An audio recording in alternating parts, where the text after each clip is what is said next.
Olá, mais um Transitando com Marcelo Araújo. Hoje eu vou falar a respeito do crime de embriaguez, mas não propriamente sobre o crime do artigo 306, e sim sobre o instituto que veio, de alguma forma, interferir positivamente, para quem é réu num caso como esse, que é o Instituto da Não Persecução Penal, que a Lei 13.964 fez uma modificação no Código de Processo Penal, acrescentando o artigo 28A ao Código de Processo Penal.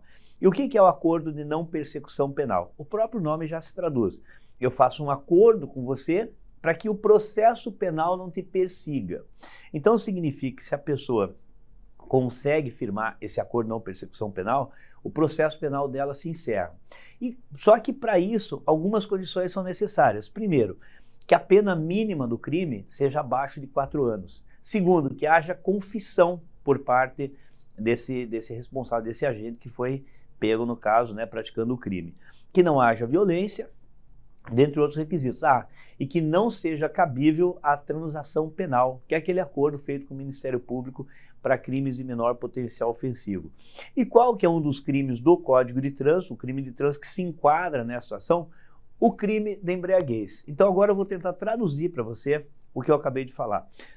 Vamos supor que a pessoa é apanhada numa fiscalização, ou eventualmente até decorrente de um acidente sem vítima, para não misturar aqui a questão de lesão corporal ou eventualmente morte, mas um acidente apenas com danos materiais ou numa fiscalização de rotina, popularmente a blitz, e ela incorre no crime do artigo 306, ou porque fez o etilômetro e aprontou mais do que 0,3 miligramas por litro de ar, ou pelo estado que se apresenta de embriaguez, ficou visível ela ter incorrido nesse crime. O crime de embriaguez prevê a pena de 6 meses a 3 anos de detenção. Portanto, a pena mínima, 6 meses, é inferior a 4 anos.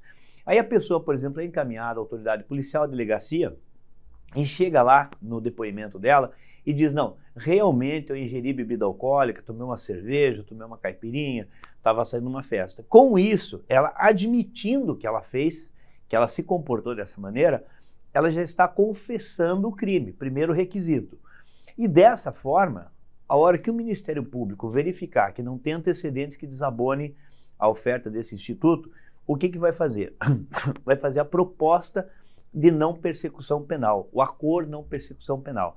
Ou seja, é marcada uma audiência preliminar, na qual o Ministério Público e o réu, eles vão estar presentes, e vai ser ofertada uma condição para que esse acordo seja firmado. Eu vou dar um exemplo. Uma audiência que eu tive agora no mês passado, no Paraná, a proposta foi da pessoa assistir 3 vídeos educativos e legislação de trânsito e fazer uma redação sobre cada um deles de 30 linhas. Olha que interessante esse acordo. Pena que o de legislação de trânsito estava desatualizado há mais de 2 anos. Eu tive que alertar o Ministério Público e o juiz a respeito disso. Ou seja, se fosse uma prova de concurso, estava reprovado. Mas foi essa condição.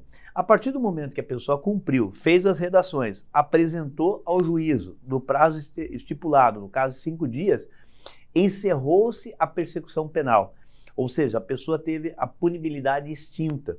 Então fica aí interessante, Aqui, obviamente, eu sempre vou orientar que você não vai ingerir bebida alcoólica e dirigir, mas fica aí uma questão processual interessante, principalmente aos colegas, advogados que nos acompanham, que operam com direito, essa aplicação do acordo não persecução penal, artigo 28A do Código de Processo Penal, ao crime de embriaguez. Lembrando, ele só é cabível quando há confissão, ou seja, a pessoa vai dar o depoimento dela em delegacia e diz, realmente eu bebi.